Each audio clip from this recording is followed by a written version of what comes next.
Condamné à vivre, Wolfgang Bühn. Témoignage d'espérance. De Mahomet à Jésus-Christ, Ali Kobanoglu. Oh les mains, c'est un hold-up. Les mots sont saccadés, brutaux. Je brandis mon pistolet sur les deux vendeuses d'un magasin d'alimentation. Surprise, celle-ci crie « Au secours !» Mais personne ne risque de les entendre, car nous avons choisi l'heure de midi pour agir au moment où aucun client ne se trouve là. Mon ami et moi ne sommes pas des professionnels. Nous nous sommes précipités dans le magasin sans masque et sans aucune expérience, ce qui s'avérera tragique par la suite. Pendant que les vendeuses, affolées, tiennent leurs mains tremblantes levées, mon ami se rue sur le tiroir-caisse, le vide de son contenu, sort à grande enjambée, s'engouffre dans sa voiture et disparaît, me laissant pantois et furieux devant les deux femmes muettes de terreur. Je reste donc là, debout au milieu de l'épicerie, le pistolet chargé dans une main, et roulé, entre guillemets, par celui que je croyais être un ami. Alors je crie intérieurement à l'aide, car je commence à me rendre compte qu'on s'est bien moqué de moi. Mes illusions se dissipent. En l'espace de quelques secondes, je vois défiler toute ma vie devant mes yeux. Prenant conscience de l'impasse dans laquelle je me trouve, je jette mon revolver et dis aux femmes qui ont toujours les bras levés. « N'ayez pas peur, je ne vous veux aucun mal. J'ai fait une gaffe pour laquelle je devrais payer. Appelez la police. » À cet instant, un jeune homme, qui ignore tout de la situation, entre dans le magasin. Quand il comprend ce qui se passe, il décide de quitter les lieux à toute vitesse. Je lui crie « Appelez la police ! Je ne m'enfuirai pas !» 10 minutes plus tard, 2 policiers, l'arme au poing, font irruption dans le magasin qui, entre-temps, s'est rempli de monde. Dehors, des badauds se sont rassemblés devant la vitrine. Les policiers, médusés, ont dû poser la question « Qui est donc le voleur ?» Je m'avance et n'oppose aucune résistance lorsqu'ils me passent les menottes. L'une des deux vendeuses, qui s'est un peu remise du choc initial, se sent assez forte pour me donner une paire de claques. Même si je pouvais me défendre, je ne le ferais pas. Je l'ai bien mérité. La police me conduit au poste de Montabor, où je suis jeté dans une cellule. Le lendemain, je suis présenté au juge et, finalement, placé en détention provisoire à Koblenz. Dans la cellule de 2 mètres sur 3 où je passe ma première nuit, impossible de trouver le sommeil. Bouleversé par les événements de la journée et par mon immense déception, je revois mon existence passée. Voilà où j'en suis arrivé. Où sont donc mes amis ? Pour la première fois de ma vie, je crie à Dieu. Ai-je bien fait de cesser de croire en Mahomet ? S'il te plaît, montre-moi la voie que je dois suivre et aide-moi. Je revois le petit village où j'ai passé mon enfance et mon adolescence. Il était situé en Anatolie orientale. Là-bas, pas très loin des sommets enneigés du mont Ararat, vivaient dans une grande pauvreté mes parents et tous mes frères et sœurs. Mon père gardait des moutons dans cette région rude et stérile. Une région qui connaît souvent la famine. En été, nous vivions sous une chaleur insupportable et les hivers étaient si rigoureux que le feu de bouse de vache séchée ne suffisait pas à tempérer notre petite maison où 12 personnes s'entassaient dans 2 pièces. Comme je suis son 2e fils, mon père rêve de me voir devenir un jour un hodja, c'est-à-dire un prêtre ou un intercesseur selon la religion islamique. Bien qu'analphabètes, mes parents font en sorte que tous leurs enfants puissent aller à l'école. En outre, je passe tous les jours 2 à 3 heures dans une école non officielle tenue par des musulmans fanatiques qui nous enseignent le Coran et la langue arabe. À l'âge de 13 ans, je suis admis dans une école officielle Hodja pour être formé en vue du rôle spirituel que je dois remplir plus tard. À 20 ans, je passe mes examens avec succès et, à la grande joie de mes parents et de mes proches, je suis le premier Hodja de mon village. Hodja, H-O-D-J-A. Chaque matin, avant qu'on puisse distinguer le loup de la brebis, entre guillemets, ainsi le précise le commandement, je dois me lever, me laver 3 fois les mains, les pieds et le visage, et me rincer la bouche et le nez. Ensuite, je dois gravir une colline proche ou monter sur un toit pour réveiller le village encore plongé dans l'aube par les mots « Allahu Akbar », ce qui se traduit par « Allah est grand ». Il n'y a qu'un seul Dieu et Mahomet est son vrai prophète. Que Dieu bénisse Mahomet. Prier vaut mieux que dormir. Venez à la prière. Encore plus ou moins endormis, les villageois se rendent dans une maison qui fait office de mosquée. Tous les jours, je viens y faire 5 fois mes prières en arabe et y lire les sourates du Coran qu'aucun des fidèles présents ne peut comprendre. Celui qui est réellement pieux récite encore 33 fois la prière. Allah est grand et Mahomet est son prophète. Allah est miséricordieux, en égrénant son teshbih, une sorte de chapelet. Je suis l'homme le plus considéré et le plus important du village, la fierté et la joie de mes parents. Ce bonheur que je leur ai procuré ne dure que 10 semaines environ. Je suis tenaillé par des questions concernant la crédibilité du Coran. Ces doutes remontent à plusieurs années lorsqu'un ami arménien m'a opposé 2 arguments contre ma foi islamique. 1. C'est une absurdité de croire que l'arabe est la langue « sainte » entre guillemets, la seule qui aurait cours au paradis. Mon ami m'a dit que Dieu parle et comprend toutes les langues. Cela me paraît évident, car moi-même, je suis capable de m'exprimer en 3 langues. Le kurde, le turc et l'arabe. Comment Dieu, mon Créateur, pourrait-il ne parler et ne comprendre qu'une seule langue ? 2. L'islam déforme la vérité historique quand il prétend qu'Abraham a offert Ismaël et non Isaac. Les autres livres sacrés, la Bible, ont un autre enseignement là-dessus. Bien qu'il me soit impossible de vérifier les affirmations de cet ami, car mon village ne compte aucune Bible, ma confiance dans le Coran est ébranlée. Lorsque j'accomplis ma fonction de Hodja, je me sens hypocrite, car j'enseigne aux autres ce dont je ne suis pas convaincu moi-même. Cette situation me devient rapidement insupportable. Un certain vendredi, je m'adresse à la congrégation en ces mots. Chers amis, j'ai l'impression d'être un menteur devant vous. Je ne crois pas à moi-même ce que je vous ai appris.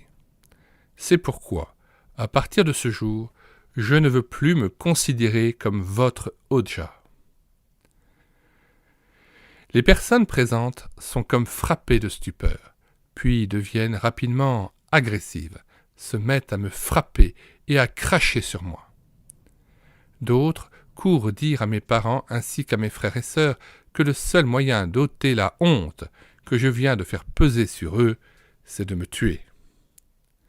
Mes parents versent d'abondantes larmes.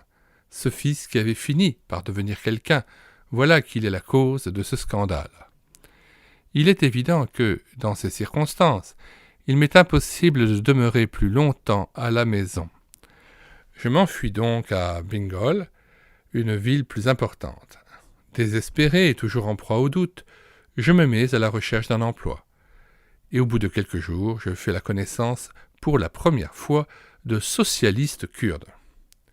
Ils m'accostent avec beaucoup de gentillesse et m'invitent chez eux.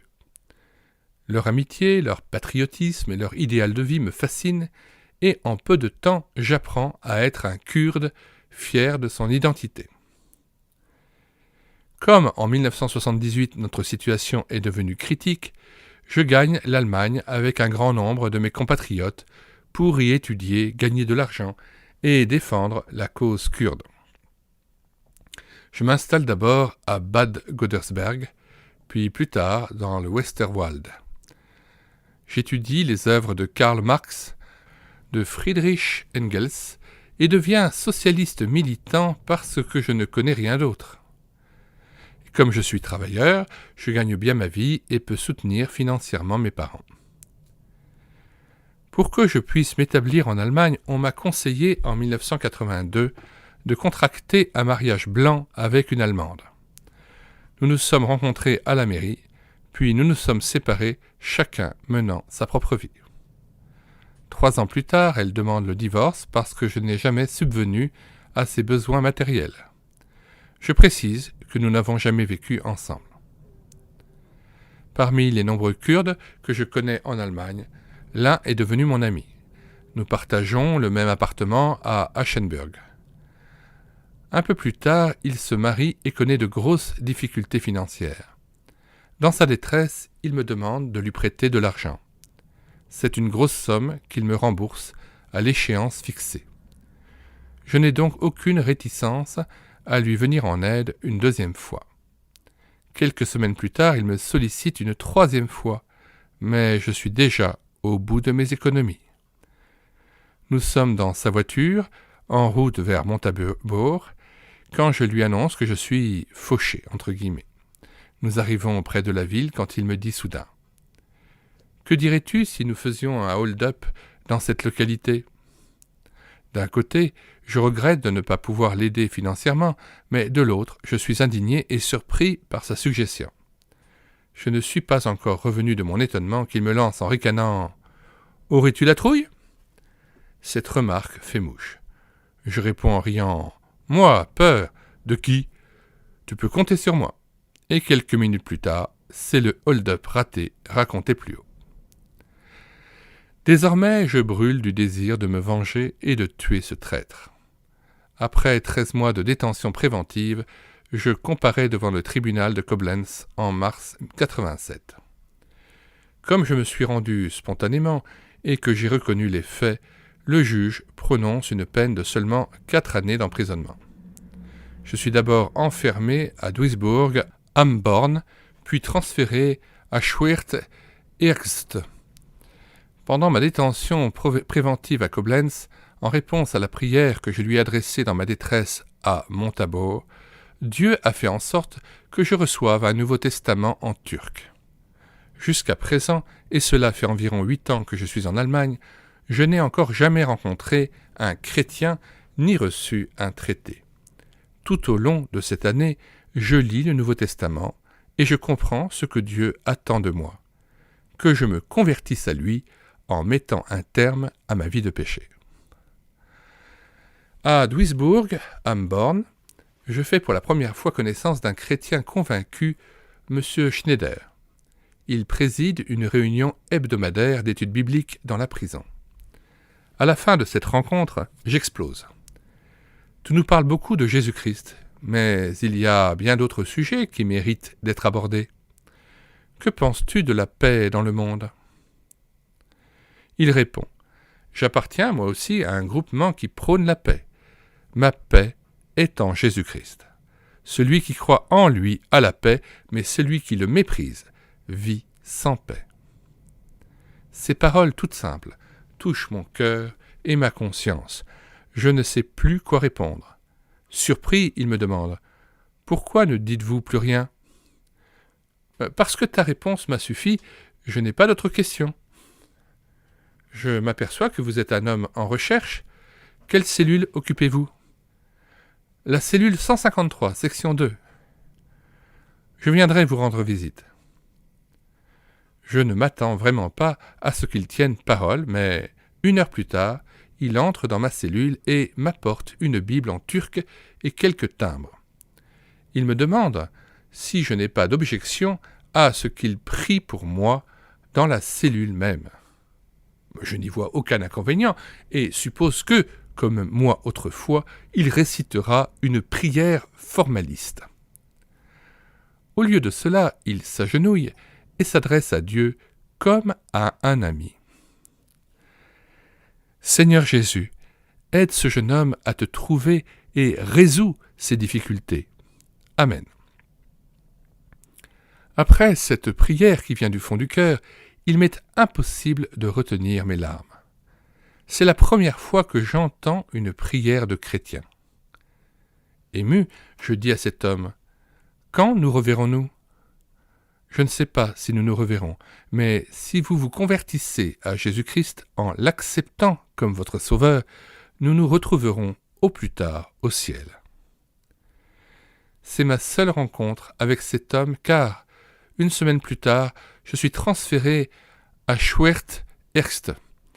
Là, j'ai le temps et la possibilité, grâce à la Bible qu'il m'a remise, de chercher la réponse aux questions qui assaillent mon esprit depuis toujours. Abraham a-t-il offert Isaac ou Ismaël ? J'entreprends la lecture de la Genèse. Arrivé au chapitre 22, je trouve la réponse à mon embarras et dois reconnaître que mon ami arménien a eu raison. Quelques jours plus tard, j'ai la visite inattendue d'une dame âgée. Elle se présente comme étant Madame Lemkuller, responsable de l'aumônerie pénitentiaire. Elle m'invite à son cercle d'études bibliques et me donne une tablette de chocolat ainsi qu'un paquet de café, cadeau dont celui qui en a été privé un certain temps peut d'autant plus apprécier la valeur. À son aimable invitation, je réponds. Si j'ai le temps, j'assisterai peut-être une fois à votre étude biblique. Or, le temps fait partie des rares choses que l'on possède à profusion en tôle. Je deviens donc rapidement un habitué de ces rencontres autour de la Bible. Le soir, dans ma cellule, j'ai ample matière à réflexion. Il m'est devenu évident que Dieu attend mon retour à lui. Mais en moi, une voix s'élève et dit « Tu n'as pas besoin de te convertir, tu n'es pas un pécheur. Certes, tu as commis un hold-up, mais en ce moment même, tu paies cette erreur. Tu seras donc quitte. » D'autres questions, dont seul un musulman peut connaître l'acuité, me préoccupent. Comment Dieu peut-il avoir un fils ? Pour moi qui ai été élevé dans la religion musulmane, cette affirmation est blasphématoire. Le fait d'associer un autre être à Dieu est shirk, S-H-I-R-K, pour le musulman, c'est-à-dire le pire des péchés que l'on puisse commettre. C'est pourquoi l'islam rejette carrément Jésus-Christ en tant que Fils de Dieu, car il lie cette doctrine à un mariage entre guillemets entre Dieu et Marie, mariage dont serait issu Jésus. L'islam affirme que celui qui met un autre être sur le même plan que Dieu commet un péché impardonnable. En moi, l'inquiétude grandit. Que se passera-t-il si je dois comparaître devant Dieu à l'instant même ? Pendant 6 mois, je retourne cette question dans mon esprit. En novembre 1987, un grand miracle se produit. Le gardien vient de fermer à clé la porte de ma cellule et de me souhaiter une bonne nuit. Tout est silence autour de moi. Mais en moi, une bataille commence à faire rage. Désespéré et en proie à des idées de suicide, je me dis « maintenant ou jamais ». J'ouvre la Bible et lis Jean chapitre 14, verset 6. « Je suis le chemin, la vérité et la vie. Nul ne vient au Père que par moi. » Dans ma détresse, j'implore à haute voix. « Jésus, je veux bien venir à toi. Pourquoi ne le puis-je pas ?» Le visage inondé de larmes et tremblant de tout mon être, je me mets à genoux et formule cette prière. Seigneur Jésus, tu es venu sur cette terre mourir aussi pour moi sur la croix. S'il te plaît, pardonne-moi mes péchés. C'est un homme nouveau qui se relève après cette prière. Une joie profonde a remplacé mon désespoir. Toute idée de vengeance a fui et ma solitude ne me pèse plus du tout, car je sais que Jésus est à mes côtés. Ayant fait l'expérience de l'amour et du pardon de Dieu, je suis en mesure de pardonner à mon ami, entre guillemets, qui m'a trompé et laissé tomber. Mon bonheur est tel que je ne peux le garder pour moi tout seul. Aussitôt, je raconte en 3 pages le récit de ma conversion à Dieu et l'envoie à la mission qui édite les calendriers évangéliques dont j'ai un exemplaire en turc dans ma cellule. Le lendemain, je me rends à l'étude biblique avec une immense joie dans le cœur et le désir fervent de témoigner de ma conversion aux autres. Jamais je n'oublierai l'émotion de Madame Lemkuller. Après m'avoir écouté, elle vient vers moi, me prend dans ses bras et me chante ce vieux cantique composé par Isaac Watt. Est-il bien vrai que Jésus est mort pour moi et qu'il a expié mes péchés ? Le refrain. À la croix s'est levé un jour nouveau et les yeux de l'aveugle se sont ouverts. Traduit parfaitement mon expérience de la nuit précédente.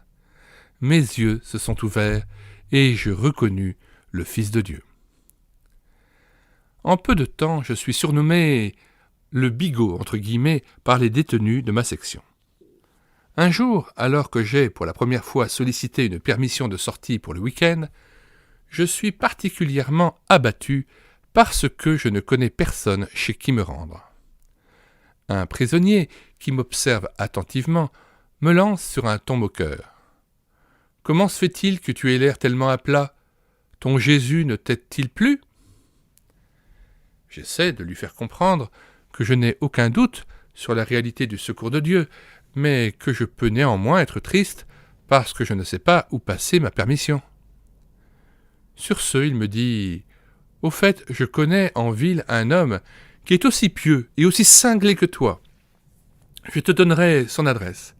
Peut-être acceptera-t-il de t'accueillir. » Heureux devant cette lueur d'espoir, je lui réponds « Vois-tu, Jésus m'aide, et il se sert même de toi pour le faire. » Quelques jours plus tard, j'ai ma première visite. Un couple dont j'ai eu l'adresse. Je n'ai jamais rencontré ces personnes et, pourtant, elles ne me sont pas étrangères. Après avoir raconté mon histoire, l'homme me dit « Tu es mon frère et tu seras toujours le bienvenu chez nous. » Je passe le week-end suivant chez ce couple charmant. Au cours des mois qui suivent, ces amis sont pour moi un père et une mère. En leur compagnie, j'assiste pour la première fois de ma vie à un rassemblement de chrétiens. Bien qu'encore incapable de tout saisir, je me sens parfaitement à l'aise dans leur milieu. Le soir, ils me raccompagnent à la prison et me communiquent une information très importante. En Allemagne, si un détenu se conduit très bien, il peut, sur sa demande, être libéré après avoir purgé seulement la moitié de sa peine. Le lendemain, tous les prisonniers de ma section ont le droit de se rendre visite mutuellement. Je me rends chez Ulrich, celui qui m'a communiqué l'adresse des chrétiens, et lui demande s'il accepte de dactylographier ma demande de mise en liberté anticipée. Il me demande si ça ne tourne pas rond chez moi, car une telle requête est insensée si elle n'est pas présentée par un avocat. Je le supplie d'écrire car ma connaissance de l'allemand est encore mauvaise. Pour ce qui est de l'avocat, je l'assure que Jésus se chargera de me défendre. L'administration pénitentiaire se moque de moi lorsque je lui remets ma demande. De même, l'employé avec qui je m'entends d'ailleurs fort bien, « Si vous croyez en Jésus-Christ, vous verrez des miracles encore plus spectaculaires. » lui dis-je en priant intérieurement que cela se produise. Le jour qui précède ma libération, j'ai le sentiment très fort de la présence de Dieu dans ma cellule. D'une certaine manière, quelque chose me dit que je vais bientôt retrouver la liberté. J'ai une grande joie dans mon cœur. Le lendemain matin, lorsque l'homme qui s'est moqué de moi me crie qu'il a une nouvelle importante à me communiquer, je lui réponds que ce n'est pas la peine parce que je suis certain de ma libération. Quelques minutes plus tard, la responsable de l'aumônerie entre dans ma cellule accompagnée du nouvel ami venu me chercher. À 15 heures, rayonnant de joie, je quitte la prison en tenant sous les bras 2 cartons qui contiennent tout mon avoir. Je suis libre. Il me faut alors faire face à d'autres problèmes. Je suis catalogué comme malfaiteur et je n'ai pas de métier. Peu après ma libération, un fonctionnaire me déclare « Nous vous renverrons bientôt en Turquie comme tous les autres. » Je n'ai donc droit qu'à une carte de séjour provisoire. ma sortie de prison a été si inattendue qu'elle a pris de court l'administration. Les employés n'ont pas eu le temps d'établir l'ordre d'expulsion. Je commence par trouver refuge dans un local poussiéreux et sans fenêtre, situé dans un sous-sol. Chaque nuit, je me tourne et me retourne dans mon lit avec cette pensée. Demain, tu seras expulsé. Quelques-uns de mes anciens amis qui ont été renvoyés dans leur pays ont été exécutés dès leur retour. Je subis donc une pression psychologique très forte. La carte de séjour n'est chaque fois accordée que pour une période de 3 mois. Je suis tellement abattu et je me sens tellement seul que je prie. « Seigneur Jésus, prends-moi auprès de toi. » Dieu me réconforte en me rappelant sa promesse. « Je viens bientôt. » Sachant qu'un jour, il essuiera toute larme et qu'il n'y aura plus de souffrance ni de cris, je peux surmonter ces moments intérieurement très éprouvants. En tant qu'étranger et, de plus, étranger au casier judiciaire chargé, j'ai bien peu de chance de trouver un emploi. Pourtant, on m'embauche comme manœuvre, puis comme plâtrier. Mieux encore, je fais la connaissance d'une jeune fille qui s'est convertie à Jésus-Christ peu avant. Nous nous marions en septembre 1989. Mais là aussi, il y a un obstacle à franchir. Une semaine avant la date fixée pour notre mariage, les autorités refusent de nous marier civilement. Or, nous avons déjà envoyé les faire-part. Mais le Dieu vivant nous trouve un autre moyen. Nous nous marions civilement au Danemark et organisons la cérémonie religieuse un peu plus tard en Allemagne. N'abandonnez pas votre assurance à laquelle est attachée une grande rémunération. Hébreux 10, verset 35. Ne crains rien, car je suis avec toi. Ésaïe 41, verset 10. Lorsque nous ne voyons plus d'issue, ces promesses de la Bible nous fortifient et nous encouragent. Tout naturellement, je languis après des nouvelles de ma famille au Kurdistan. En juillet 88, mon plus jeune frère, que je n'ai pas revu depuis 10 ans, vient me faire une visite surprise. Il est encore bien jeune et ne sait pratiquement pas un mot de la langue du pays excepté oui et non. Il a un travail pénible et souffre de sa solitude. À cette époque, je travaille comme carreleur. Je n'ai donc pas beaucoup de temps à lui consacrer. 6 semaines plus tard, il disparaît aussi soudainement qu'il est apparu, mais il a emporté une Bible. Plusieurs mois s'écoulent. Un jour, je reçois une lettre de ma belle-sœur. Mariée depuis 7 ans avec mon frère, elle n'a malheureusement toujours pas d'enfant. Un docteur lui a prescrit un traitement pour favoriser une grossesse, mais le médicament est si coûteux en Turquie qu'elle me demande de le lui envoyer d'Allemagne. Je sollicite l'avis d'un ami médecin qui me recommande vivement de ne pas le faire. Il m'informe qu'en prenant les comprimés prescrits, ma belle-sœur risque de mettre au monde un enfant handicapé. Après avoir beaucoup prié, j'enregistre un message sur cassette et le lui envoie.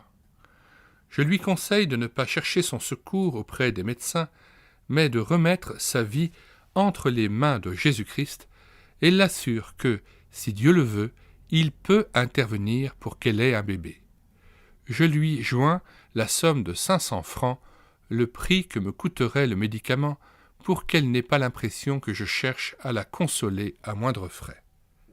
2 mois plus tard, me parvient la nouvelle qu'elle est enceinte. À peine une demi-année s'est-elle écoulée que mon frère Abraham me téléphone pour me dire en pleurant de joie « Nous prions désormais le même Dieu que toi. Ma femme a suivi ton conseil et nous avons expérimenté un merveilleux exaucement de prière. C'est ainsi que Dieu accomplit le 2e grand miracle en faveur de ma famille. » L'histoire de l'aveugle-né, rapportée dans l'évangile de Jean au chapitre 9, fait partie de mes récits bibliques préférés.